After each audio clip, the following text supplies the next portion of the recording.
So the popular saying goes that once you know driving or swimming, you can never forget it in the rest of your life. I think that applies to magic also. Once a magician, always a magician. If a magician knows the magic, he will never forget and he will keep on creating magic at the drop of a hat. If you don't believe, then you should watch the replay of the game yesterday between Inter Miami of USA against Porto of Portugal, the ex European club champions. What a game it was, and there you saw the magician at his best once again.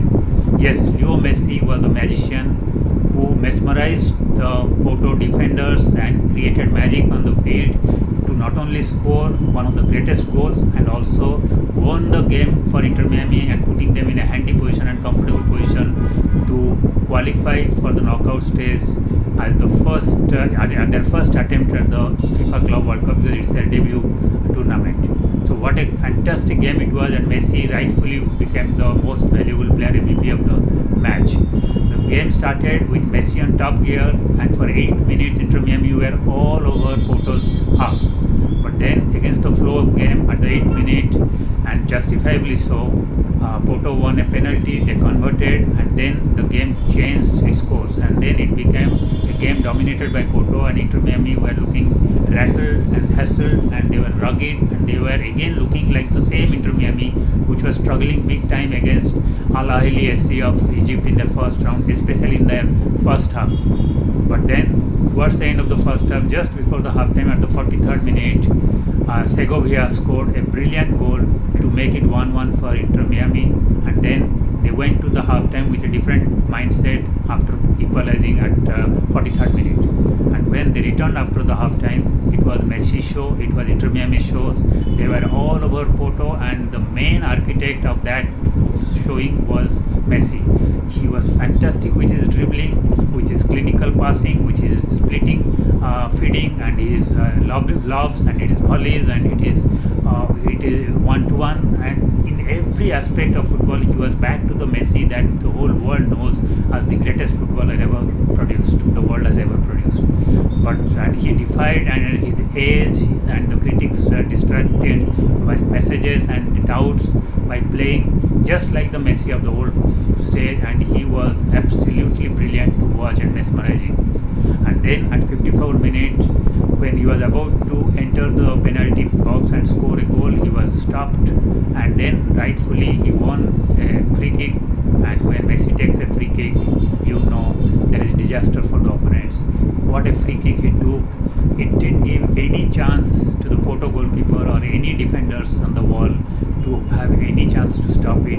It went piercing into the left corner of the Porto goal post, and then it became 2-1, and then Inter Miami held on to that lead to win it 2-1 and grabbed all the 3 points. So they are now comfortably placed at 4 points, and they look also comfortably placed to qualify for the knockout stage. There is only one hitch, because in the last round they are going to play Palmeiras, the Brazilian club, which is also at number 1 position, because even though they have 4 points, but they are at number 1 position because of just one positive goal difference, and that puts Inter Miami in a slightly tricky position, because 2 clubs are at 4 points and the balance 2, that is Al Ahly and Porto, are just at 1 point with 1 game to go. So even if they either of the teams wins, they can only reach 4.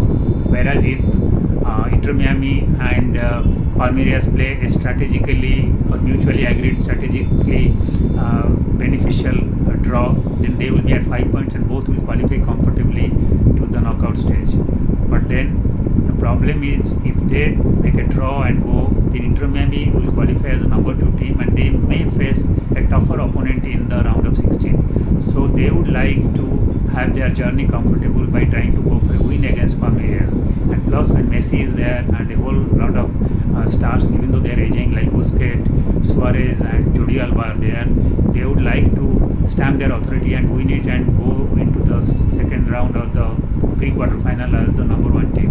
But if they try that, then they will also run a risk of possible loss against Palmeiras, because Palmeiras has been also playing brilliant football, and that would be disastrous if they can't advance then, because if any of the other 2 clubs score heavily and win that match and get ahead of Inter Miami, then Inter Miami may be knocked out.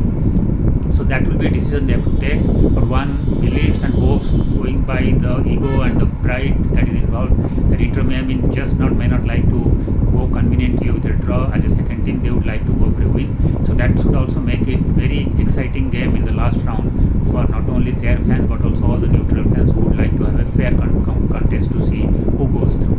Now coming to the overall competition so far, yes, it is still early stage. In some of the groups there are only one games have been played, and some groups there have been two. But so far the positive thing is that it's not a completely European show which people expected, because for last few years or even decades, Europe has been dominating the world football and European clubs have been dominating.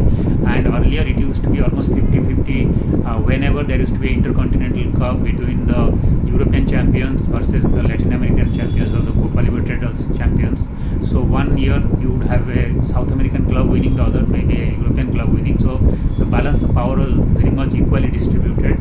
But of late, it has been completely skewed in favor of European clubs because of the money and the stars they have, and Latin American clubs have been struggling. So it was expected that maybe here also most of the clubs that would dominate would be the European clubs. But it's good to see that Latin American clubs have been playing brilliantly here, because so far with the limited progress that has been done into the competition, 3 Brazilian clubs are leading the table in their own groups. So it is Flamengo which is leading their groups, which is Palmeiras leading their group, and also Botafogo, which beat yesterday the giants of Europe and the team to watch out this year, that is PSG 1-0, to go into the number 1 position in their group also. So that is a positive sign that these 3 Brazilian clubs are heading. Of course, there are more rounds to go, and after the final round, things may be completely opposite.